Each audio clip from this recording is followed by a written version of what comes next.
which makes reading, holding a book, or turning a page difficult or impossible. The content is copyrighted by the respective publishers. For more information, please visit us on the web at nfradioreading.org.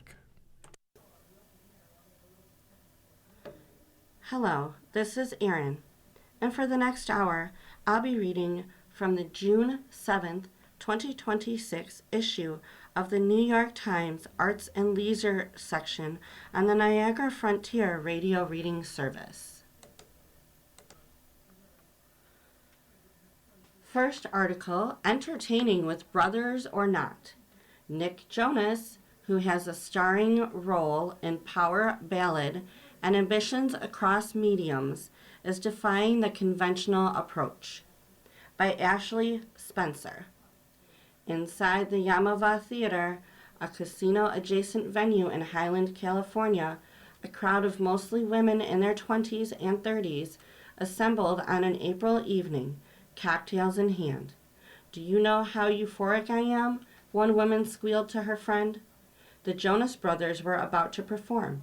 Most of the fans had grown up with the group.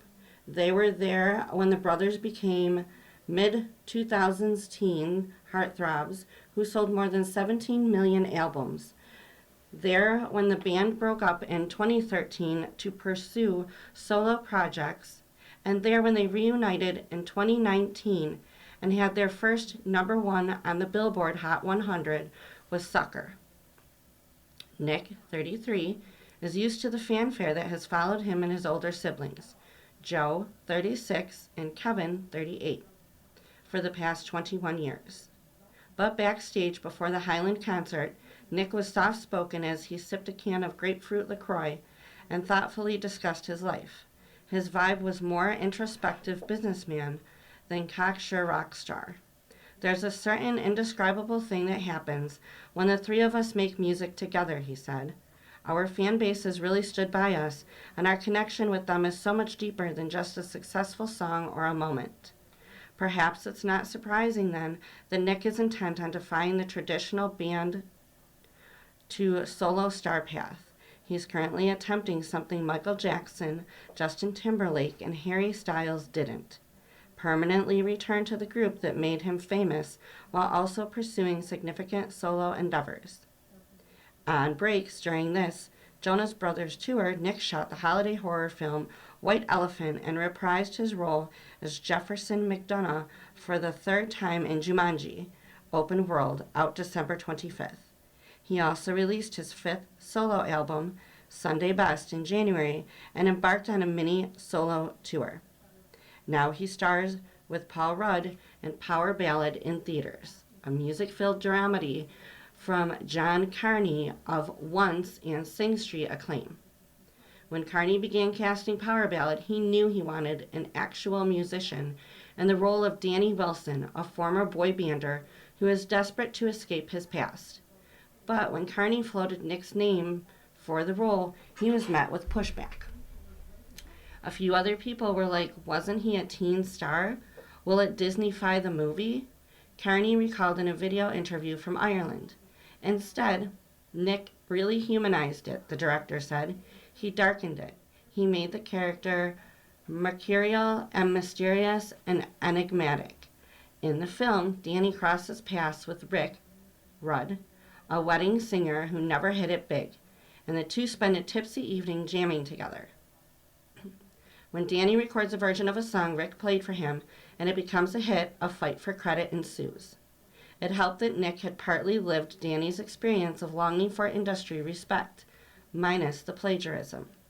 After Nick initiated the Jonas Brothers breakup in 2013, he shaved his head, gained 20 pounds of muscle, released the sexually charged multi-platinum solo tracks Jealous and Chains, and played a closeted MMA fighter in the drama series Kingdom. He even considered dropping his last name and creating an alter ego that truly break free. "My whole life," Nick said, "was leading up to me actually being able to do this with the context needed to do it." Growing up in Wyckoff, New Jersey, where his father was a Pentecostal pastor, Nick was the first Jonas Brothers to show a desire for the spotlight. He often roped his siblings into performing self-produced plays or required the entire family to attend his one-man shows in the basement.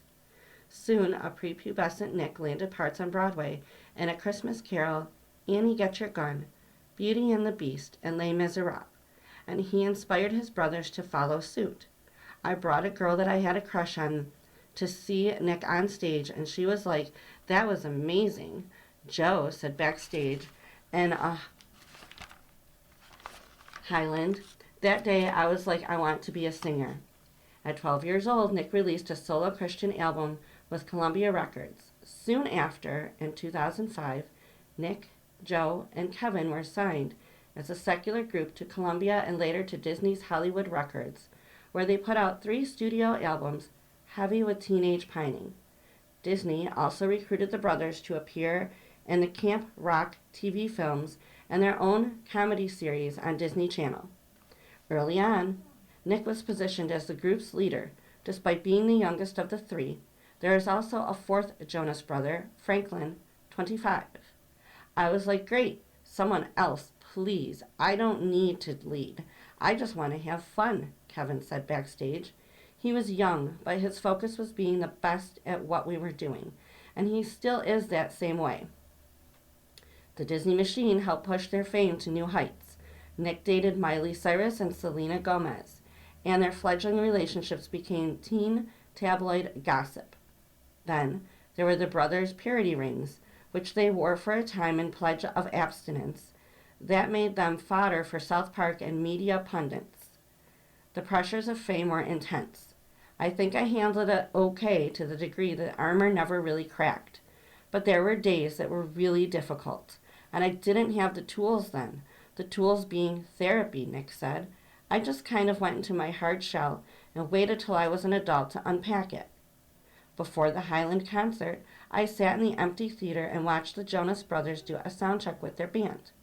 The siblings were all consummate professionals, but only Nick chimed in with a series of performance tweaks. Try going from F sharp to the E, invert the end of the riff. Before we go into the intro, just hit the hey, hey, heys. The brother have always played their own instruments and written or co-written their own music, but their audience was initially teenage girls, an oft-dismissed demographic presumed to lack critical taste, and Nick put pressure on himself to get better and prove his worth. With whatever level of admiration and success that we had, there was also equally, if not louder at times, or it's just what you're choosing to hear, criticism, he said in follow-up video interview from a tour stop in Buenos Aires. It wasn't hard to stay humble because I felt like I was always hearing more of that than praise. Even now, his first days on a new project are anxiety-ridden. The first call is never, "Oh, I feel great about how it went today." He said, "It's always, I think no one thinks I'm good." But on the Power Ballad set, Nick delivered an understated performance that left his co-star Rudd impressed. One scene in particular, Rudd said in a phone interview, broke my heart. It's the look in his eyes. He does it so subtly, and it's like, wow, that guy, not that guy, that actor knows what he's doing right there, Rudd said. It was very apparent that there's real depth to him. There seems to be tension between the ambitious solo career that Nick is once again seeking and the nostalgic comforts of the Jonas Brothers, which have included them playing heightened versions of themselves in a campy 2025 Disney holiday film, A Very Jonas Christmas, and reprising their Camp Rock roles for appearances in Camp Rock 3 this August. But Nick doesn't see it that way. He now views the brothers as a home base and said he had been inspired by the K-pop model, watching how groups like BTS and Blackpink stay together as a unit while also allowing their members to find individual success. Nick doesn't foresee them disbanding again. We're focused on legacy at this point as a family, he said. The trio started a podcast, and Nick serves as a producer on many of his upcoming film projects through their production company, powered by Jonas. Nick, who is based in Los Angeles, also has a family of his own with the actress Priyanka Chopra Jonas and their daughter Malti Marie 4.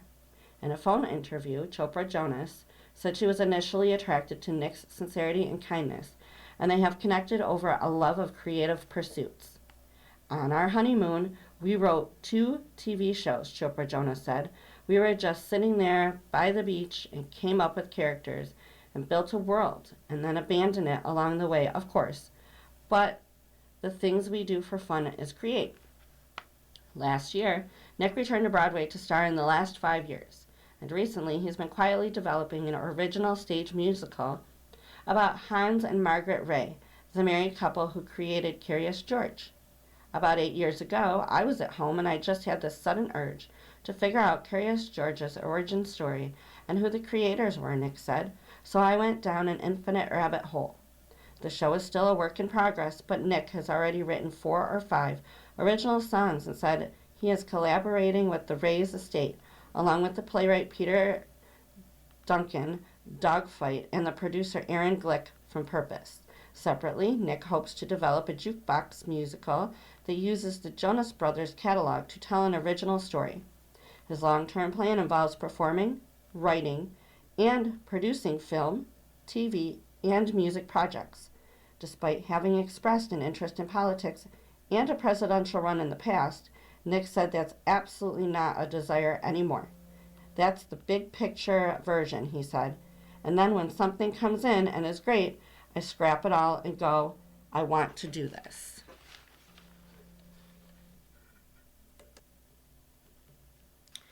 As a contestant on RuPaul's Drag Race, Ginger Minj, Rhinestones Don't Let Ginger Minj Down. Article.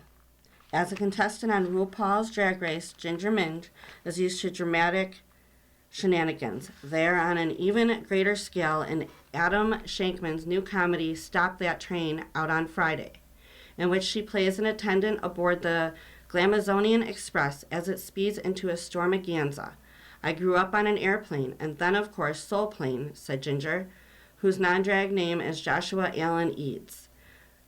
Coming up, our Provincetown, Massachusetts run of her Wicked parody, Licked for the Gay, and return to the Hocus Pocus live tour, both with her Stop That Train co-star Jujubee, on a video call Ginger 41, who was still stressed from her corgi Alfie's trip to the emergency room, but she pulled herself together to talk about some of her favorite things. Here are edited excerpts by Elizabeth Vincentelli. 1. Wicked. I've been obsessed with Oz my entire life, and it kind of reignited when the Wicked novel came out in 1995. I went to see the musical out of morbid curiosity, and again was completely captivated by the land of Oz. Then, with the movies, they created something completely unique in and of itself. You get people who have never seen the stage show go, why wasn't there more Dorothy? Well, you got to see more of her in the movie than you do on Broadway, so be grateful for the little miracles of life. 2. Plumping lip gloss. Being autistic, I always have to hyperfixate on something. One day I tried a plumping lip gloss. It burned so bad, and I kind of liked the way my mind hyper-focused on that. So now I hyper-focus on plumping lip gloss. I like the sensation, and I like that it keeps me distracted. Sol de Janeiro's Cheirosa 62. I love anything that smells good. I have shelves full of every type of perfume and cologne and body spray you can think of. But I always go back to Cheirosa 62. It's cozy, it's vanilla, it's got some of that caramelized sugar in it. Everybody goes, you smell like a warm hug. 4. Coke Cherry Zero. I love Diet Coke. It's my lifeblood. However, cherry Diet Coke tastes like Luden's cherry cough drops. I hate to say fresh and natural when it comes to any kind of soda, but there is something just really refreshing about Cherry Coke Zero. I will choose that and a sea of beverages all day long, every single day. Rhinestone clothing. That whole Y2K style was all about colors and rhinestones and happily is coming back into fashion. What a time to be alive. I blame Dolly Parton for this in some way. But it's just right. It's fun and it's eye-catching. I don't think you can ever go wrong with rhinestones. 6. Dogs. Dogs are probably my biggest love and passion in the world.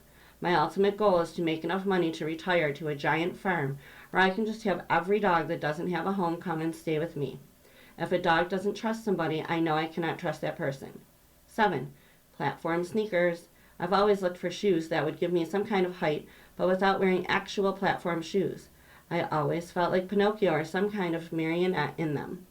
I'm a lady of a certain age and spend a lot of time in heels. So I'm looking for things with comfort and support. Platform sneakers really have saved my feet and my back. 8. Bub's Sour Candy. I don't like the texture of Sour Patch Kids. They're a little too sticky. I always felt sour straws were too hard. I feel like Goldilocks right now. These are just right. 9. Coffee. I need to drink it to wake up and I need to drink it to go to bed. I get a Dunkin' Donuts hot coffee with a splash of cream, and that's it. At home, I typically will just do black coffee with 2 scoops of collagen powder in it, and that tastes delicious to me. 10. Sand and Paws Pet Odor Candles. I use a lot of sand and fog perfume oils because they are a really great base. One of the things about their candles, as far as I've been able to tell, is that they use a lot of vegan products and things that are safe for households with pets. They're aesthetically pleasing and budget friendly as well. I'm always looking for budget friendly versions of luxuries that I can enjoy. You are listening to a reading of articles and features from the New York Times Arts and Leisure section of the Niagara Frontier Radio Reading Service. Next article, Tony nominees and the talents gained for a part. Broadway actors need to shine in all sorts of ways. Some are obvious, mastering an accent. Some are surprises, mastering a horse. We asked this year's Tony-nominated performers to describe a skill they had to pick up for a role on stage or on screen. More portraits of nominees and their comments at NewYorkTimes.com/theater. Betsy Adam, Liberation. Taking off all of my clothes and putting them back on in front of a live audience 8 times a week. I'm 68 years old. Everybody was almost half my age. I thought, oh, this is a superpower of mine, and I'm willing to do something like this. Ben Levi Ross, Ragtime. I had to get a real cast put on for Dear Evan Hansen and conquer my fear of the Dremel sawing it off every night. When it first happened, I was like, this is scary. We weren't in a doctor's office. It was the hair guy who had a razor to my arm every night. But by show 300, I was like, go on, whatever. Cassie Levi, Ragtime. Absolutely the weirdest skill I had to develop was to throw a pot in Ghost, the musical. I had to push out a mobile version of a potter's wheel onto center stage with real clay and throw a pot live while singing Unchained Melody with the ghost of my boyfriend behind me. I loved it, and I've literally never done it since. Christopher Abbott, Death of a Salesman. I can throw a football, and my hand-eye coordination is pretty decent for an actor, but there is always a fear that it's going to go off stage. One show, I threw it at Ben Ehlers, and it hit his leg and went into the audience. Ben just pointed at it like a toddler, hoping that an audience member would give it back to us. I froze, and then we went back to a few lines and kept going. Rose Byrne, Fallen Angels. The technicality of Noel Coward's language is something that was so daunting to me, I can only liken it to David Mamet. I'm still discovering laughs based on a change of breath.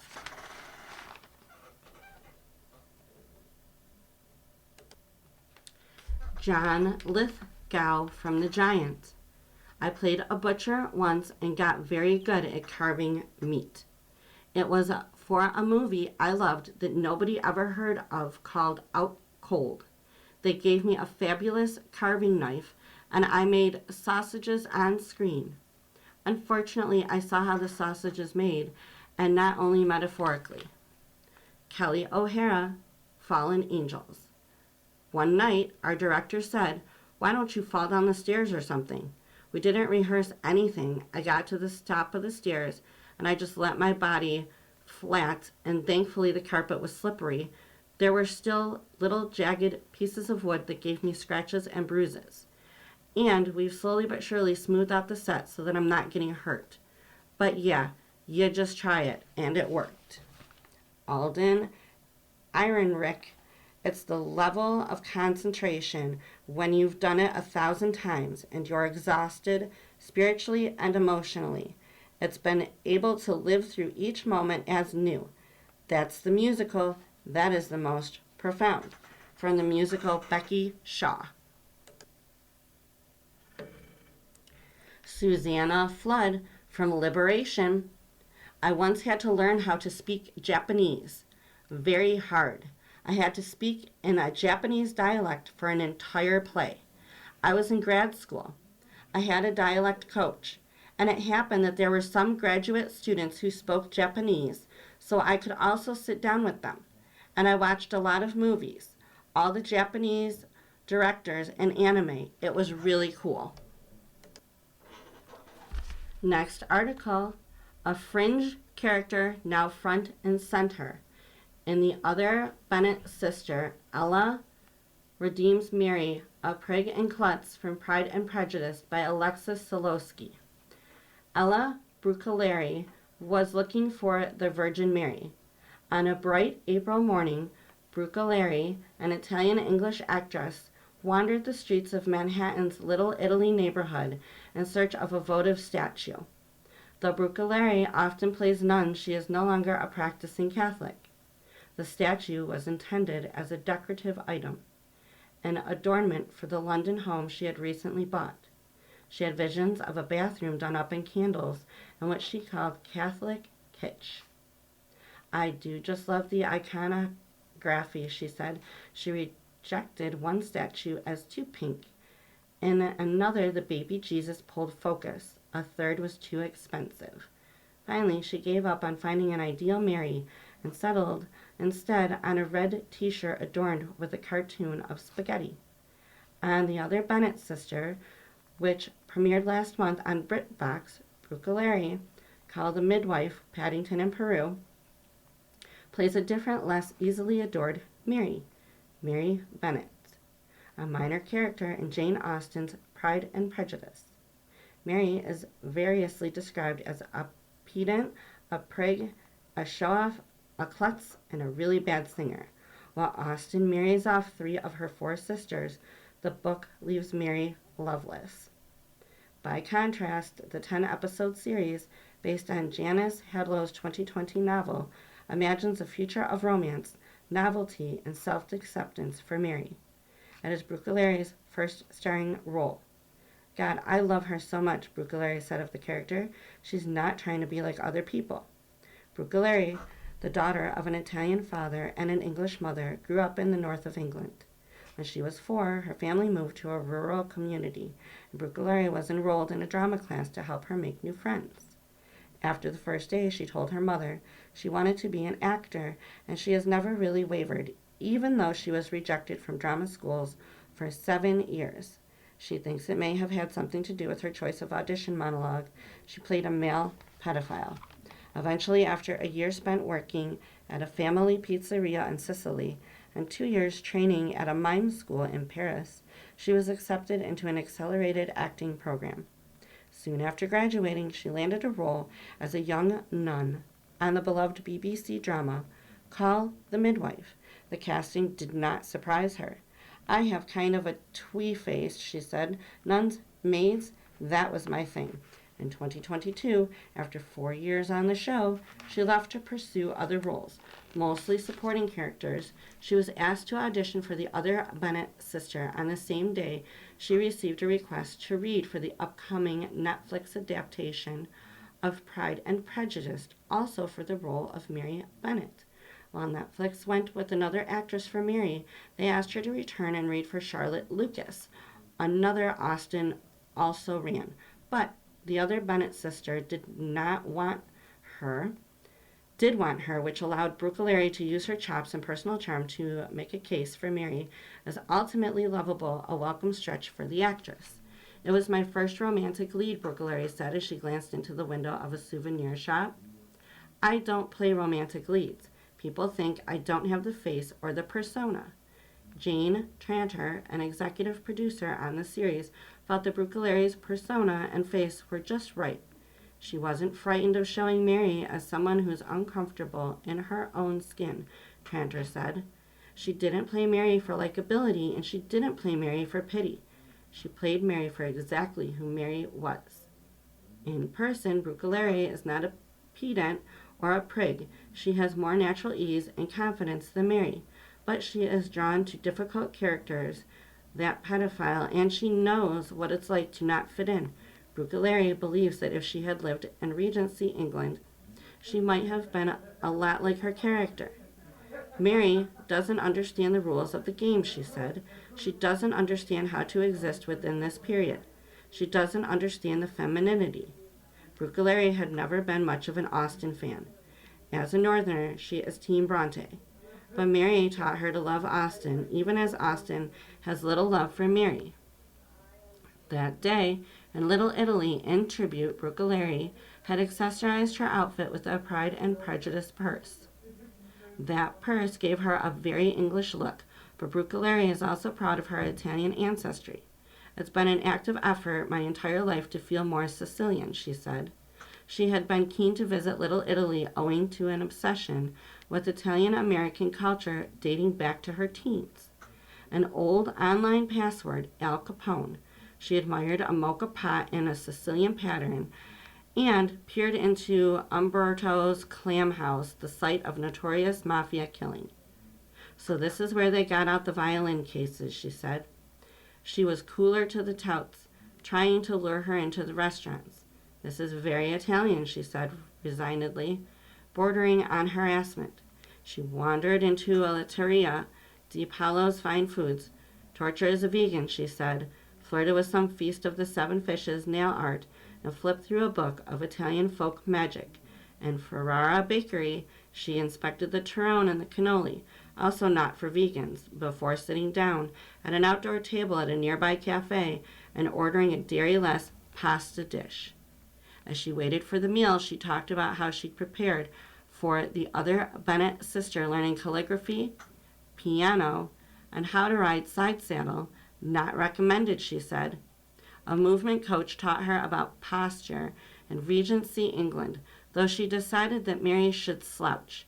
And because she is somewhat obsessive in researching roles, she also tried to read every book Mary mentions, including deadly tomes like Fordice's Sermons. Which is the driest, most anti-feminist piece of work ever created, she said. When Brucellari first became an actress, she struggled with how she looked on screen.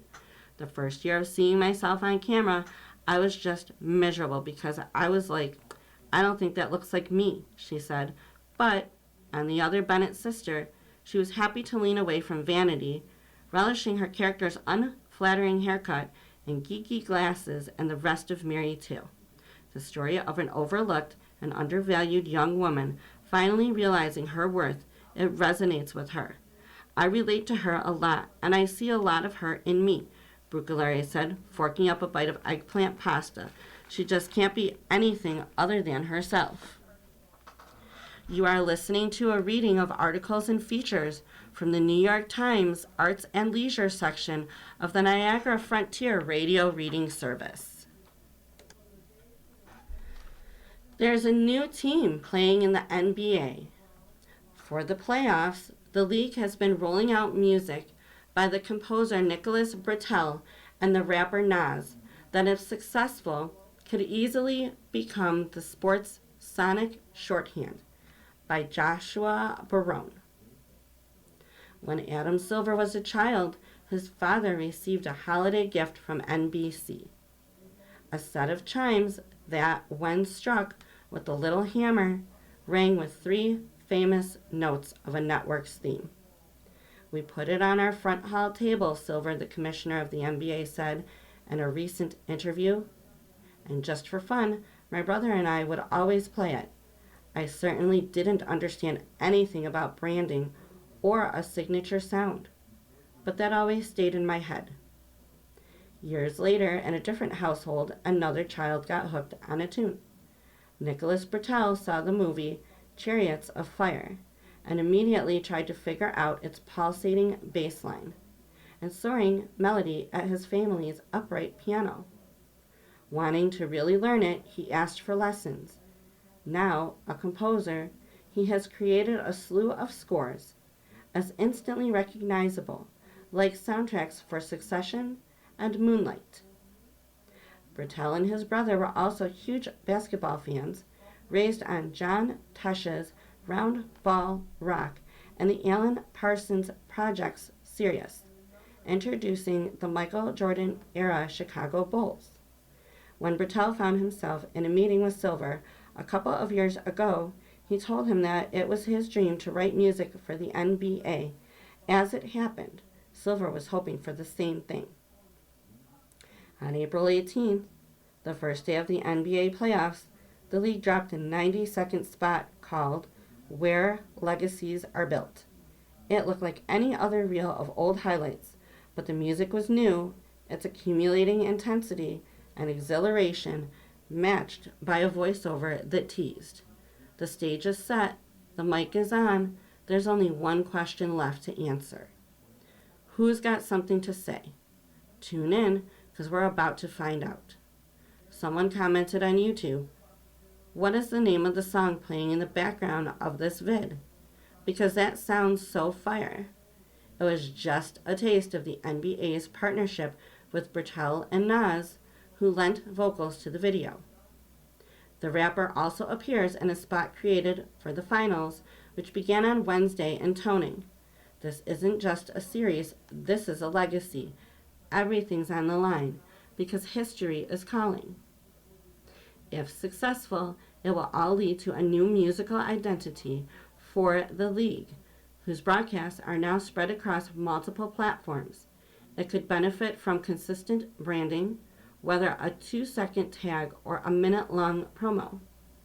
What we're looking to create is some sort of sonic musical landscape that can kind of unify everyone's experience of the league and all the places that the league could be, Bertel said. Does the sport have a sound? If you think so, musical branding probably has something to do with it. Football is associated with assaultive, brassy punches thanks to Johnny Pearson's heavy action and the NFL's music on Fox. Men's golf has an entirely different vibe because of Dave Loggins' pastoral theme for the Masters tournament, while the Olympics have a border-transcending nobility seated by the fanfares of Leo Arnaud and John Williams. When Silver was looking to commission new music for the NBA, he sought advice from the media executive and podcaster Tommy Alter, who introduced him to Bertel and became the composer's creative partner and producer on the project. As Silver and Bertel's first meeting, they listened to a variety of sports themes, including Round Ball Rock, which had disappeared from the league's broadcast in the early 2000s, but resurfaced last year after its licensing was overhauled. "I received an enormous number of emails from fans," Silver said of the song's return. They were thrilled that John Tesh was back. Still, there was a lot of enthusiasm within the NBA for the new project. Bertel hosted Alter and players at his home, shared some of what he had composed, and talked about what kind of music they liked, whether to pump up or whatever the mood may be, Alter said. Hip-hop was to be expected, but there was also players better known as Wemby, who loves Star Wars. In a role reversal, he was excited to be in the company of Bertel, who wrote the Andor soundtrack. What Bertel came up with wasn't a single theme, but in his words, a sonic landscape. Modular bits of music that can be isolated, layered, and expanded for different purposes. The 90-second playoff spot is an extravagant example of what happens when it all comes together. At its core is a downward phrase of 4 notes. The notes roll and fall like a ball gently spinning and it's dribbled. You can imagine the motif standing on its own as a tag during broadcasts like the NBC chimes. In the spot, it repeats catchily over rhythmic, low strings reminiscent of the foundational beating pulse in the Chariots of Fire theme.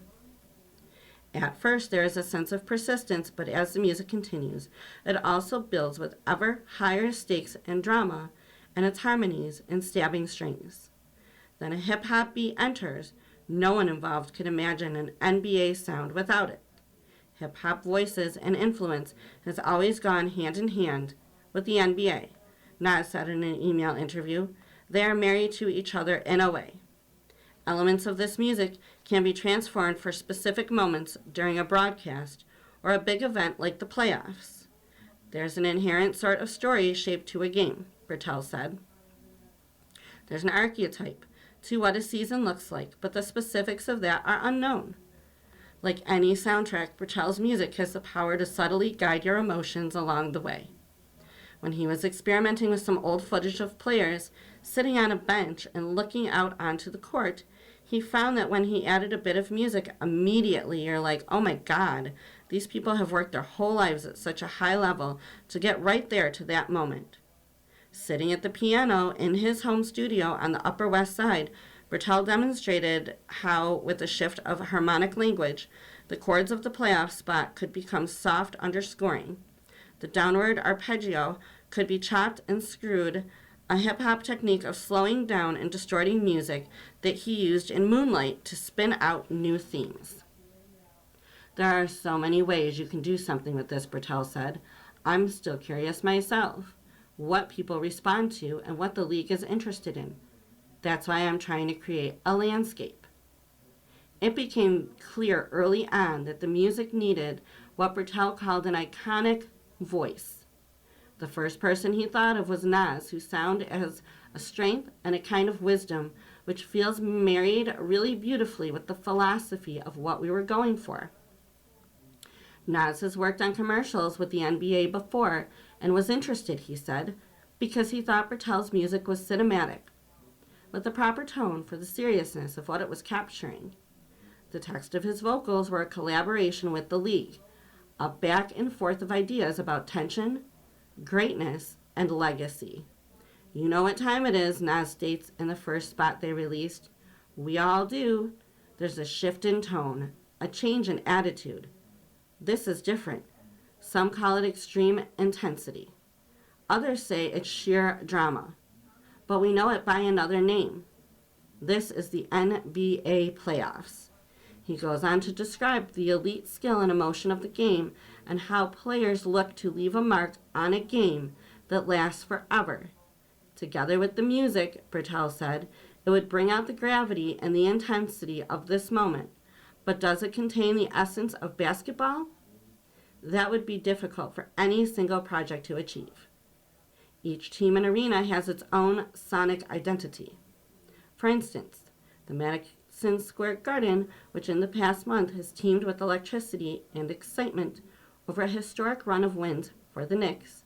The speakers are almost never silent between the organ playing by Ray Castoldi, an encyclopedic board of pre-recorded cues and songs.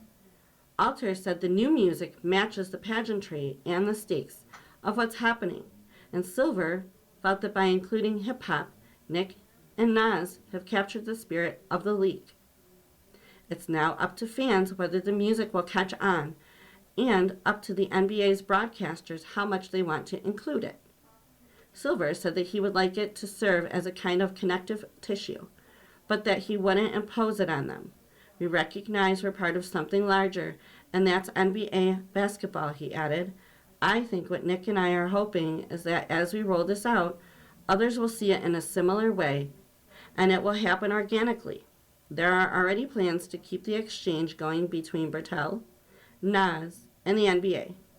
Silver said he had learned enough about marketing over the years to know it may take a long time for fans to adopt the music. The greatest compliment, he said, is it to become someone's ringtone. In time, there could be a whole library of music by Bertel for the league's use. We're taking our time with it, he said. This is an idea I've had literally from childhood, essentially. And I'm just sort of pinching myself that we're actually doing this. You are listening to a reading of articles and features from the New York Times Arts and Leisure section of the Niagara Frontier Radio Reading Service. Feel the art and it feels you right back. A visit to Dataland, a Los Angeles museum dedicated entirely to AI-generated works by Frank Rose. Los Angeles. This is crazy, one of the students said under his breath. Really crazy, the guy next to him muttered, crazy being an extreme form of awesome. We were in downtown Los Angeles at Dataland, the soon-to-open museum dedicated to art generated by artificial intelligence, and yeah, it was pretty crazy. The students from an AI class at the University of California, Los Angeles, were getting an advanced look at the invitation of their professor, the digital art star Refik Anadol. Founded by Anadol and his wife, the painter Efsun Erkalik, Dataland is a highly anticipated addition to the city's burgeoning art tech scene, and arguably the most ambitious museum for AI art to date. It opens June 20th on South Grand Avenue. But for now, Anadol's 20-odd students and I were the only visitors in a vast black-walled 22-foot high gallery awash in light, color, and sound. One moment, brightly colored photographs of flora and fauna from Brazil's Amazon were sliding down the wall and across the floor. Then similar photos drifted toward us in a 3D before abruptly speeding up and slowing back down. Strips and circles of white light appeared in intricate patterns. Abstract streaks of green and yellow, red and yellow, splashed across the room. Beautiful patterns from butterfly wings, Anadol explained. Butterfly wings? Well, yes. The AI that he and his studio have built for the new museum is transforming data about rainforest butterflies into the constantly moving imagery his students call crazy. Data is not just a number, Anadol pointed out. It used to be, but with information explosion that began in the 1960s, almost anything can be considered data. Photographs, video, audio, even butterfly wings. Anadol's data on butterflies, their origins, their lifespans, their color patterns, their behavior, comes mainly from the Encyclopedia of Life, an online repository compiled by the American Museum of Natural History in New York. Using this information, Anadol said, we were able to model algorithmically how butterflies move. By feeding this into extraordinarily sophisticated software that powers Dataland itself and the artificial intelligence that makes it work, software that Anadol said is made up of more 10 million lines of code, he ends up with hyperkinetic work of art. Anadol started to make a name for himself a decade ago with much smaller meditative displays of abstract patterns, waves of color, surging across the screen, their eddies and swirls reflecting weather data and other phenomena. His breakthrough came in 1988 with a commission from the Los Angeles Philharmonic to project its newly digitized archives. Every performance of every symphony, every trumpet, every oboe, every note the orchestra ever played onto the billowing steel roof of its Frank Gehry designed home, the Walt Disney Concert Hall. No longer baby-faced at 40, but still irrepressibly bubbly and clad all in black, Anadol rarely stands still. His work has been all but ubiquitous on the Museum Circle and the Guggenheim Museum, the Serpentine Galleries of London, the Hammer Museum at UCLA, and others in Spain, France, Belgium, South Korea, and his native Turkey. But his first big museum commission at the Museum of Modern Art in New York left him enmeshed in controversy. Unsupervised, his 2022-2023 installation in MoMA's lobby was so popular it was held over for nearly a year. Museum goers and their kids were transfixed by the ever-changing display of fluid dynamics that played out on its 24 by 24 foot screen. In the Washington Post, Sebastian Smee declared it an early masterpiece of AI-generated art. Other critics were not so impressed. Writing in the New York Times, Travis Dale included that it was only a screensaver. In New York Magazine, Jerry Saltz dismissed it as a massive techno-lava lamp that offered psychedelic slush and bacterial blobs. If blobs aren't your thing, Anadol can make an easy target. yet unsupervised, has joined MoMA's permanent collection, a gift from 3 of Anadol's collectors. And the brickbats have landed him, and Dataland, squarely in the center of the art world's digital divide. On one side are several prominent critics, on the other, leading museum curators and directors. There's not going to be a future in which this kind of work is not happening, Michael Govan, who heads the Los Angeles Museum of Art, said in an interview. It's like with unsupervised, it may have been unclear whether Anadol has lost the plot or if critics just couldn't find it. Dataland's inaugural exhibition, Machine Dreams Rainforest, puts the story front and center. 5 years ago, Eric Lick urged him to come with her to the Amazon for inspiration.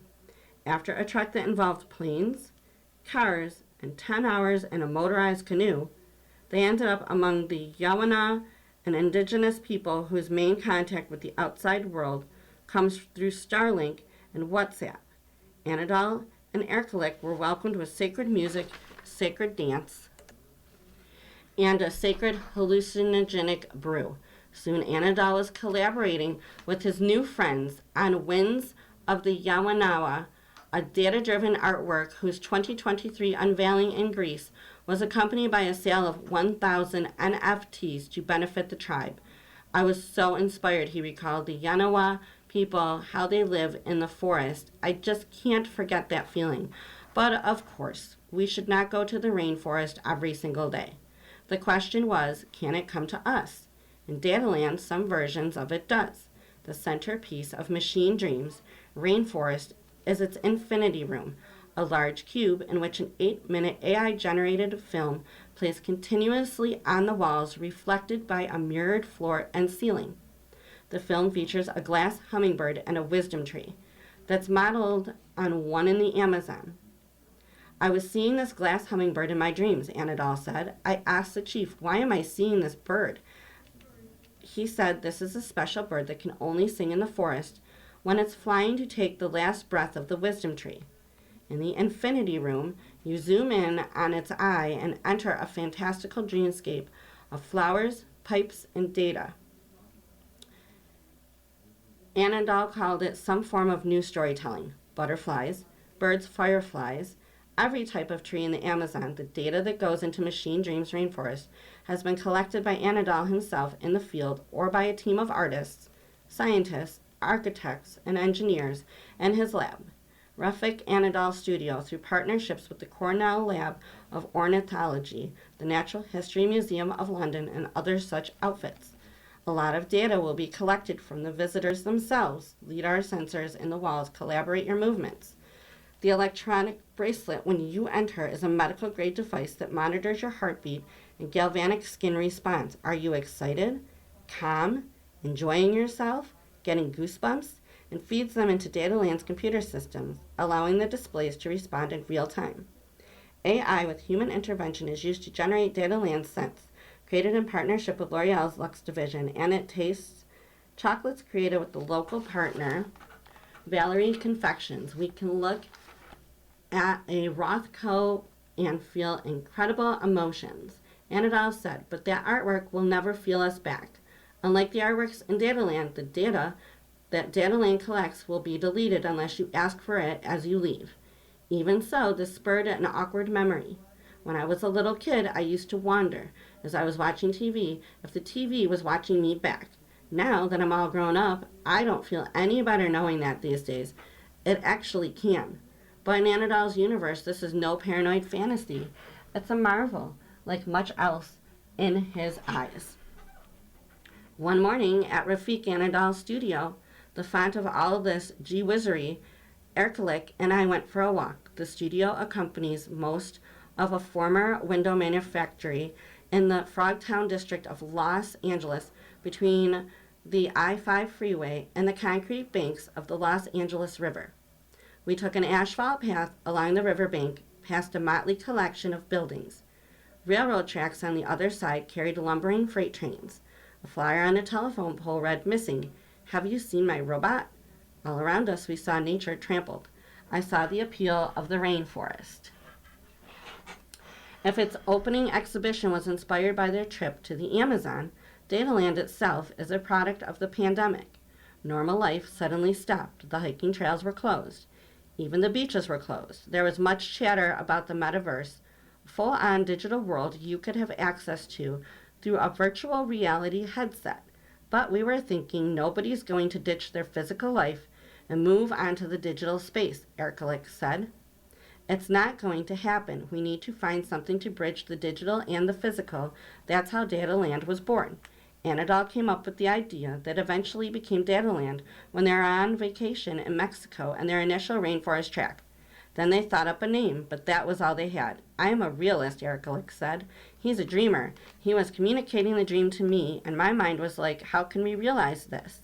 They would need money, a lot of it. Then things started to fall into place. The space in a massive new hotel and apartment complex designed by Frank Gehry became available when a multiplex fell through because of the pandemic. NVIDIA contributed chips. LG and Epson offered deep discounts on electronics. Google Arts and Culture funded 4 $25,000 residencies for artists who wanted to explore AI. L'Oreal Lux paid to partner on the Sense. Private investors came in after 19 months. In April, construction ended. And now for all the data in Dataland, your experience takes place in the physical world. There is no VR headset between you and Fantasia. There are even artifacts to take home, including chocolates with rainforest scents. An edition of 1,000 living paintings that come with an archival print could be bought for $5,000 each, but they sold out online in 34 minutes for $15,000. VIPs can get a rollbar arm named Qualia to paint an abstract canvas that's guided by your personal data. But there's already a wait list. Let's hope you emitted good vibes. The next evening, I was invited to Anadol and Erkelich's home, high in the Hollywood Hills. The house is sleek and unfussy, and at Erkelich's insistence, all white. Large glass doors and windows yield views of a canyon overrun with trees and chaparral. Anadol and Erkelich bought the place 3 years ago for more than $3 million. But they haven't had much time to furnish it, which is why the dining room contains a minimalist table but no chairs. I mentioned the infinity room. At one point, you're standing in a shallow, rocky stream. I half expected my feet to go get wet, and I'd been affected by the glass hummingbird in ways I didn't quite understand. It felt unexpectedly wondrous, especially that moment when you zoom into its eye and find yourself in a universe of flowers and pipes. I call them memory tunnels, Anadol said. They are to me this magical transformation that shows how interconnected nature is, with itself, with everything. At the end of the film, the hummingbird sings a different song, the mating call of a now extinct bird in Hawaii. The last known recording of its call, the one you hear in the infinity room, was made in 1987. It's a very sad story, Erkelich said. You see a bird calling and calling endlessly, and it doesn't receive a reply. What makes it go on? Then she realized that was this bird's mission, to sing the last song. The bird was honoring its duty, and that's why it touches me so much. In a sense, Anadol and Erkelich see Dataland as their duty. It sounds naive, but they're both dreamers, and they've gotten some very important people, including Govan, Gehry, and the former MoMA director, Glenn Lowry, to dream with them. Soon we found ourselves talking about the speed of change and the resistance it encounters. We spend so much effort to keep things as they are, Erkelich said. The energy is stagnant, and now as a civilian, we are being forced to, as a civilization, we are being forced to change things, and it creates a crisis. That's why we need some crazy people giving crazy examples just to shake the world a little bit. Dataland can be that little shake. You have been listening to a reading of articles and features from the June 7th, 2026 issue of the New York Times Arts and Leisure section. We read from the New York Times Arts and Leisure section every Sunday at 3 p.m. Your reader has been Erin. Thank you for listening. Coming up next in the Niagara Frontier Radio Reading Service, we have the re-airing of this morning's Buffalo News. Following that at 6 p.m. is the Buffalo News Viewpoints. Stay tuned for this reading and more throughout the day.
The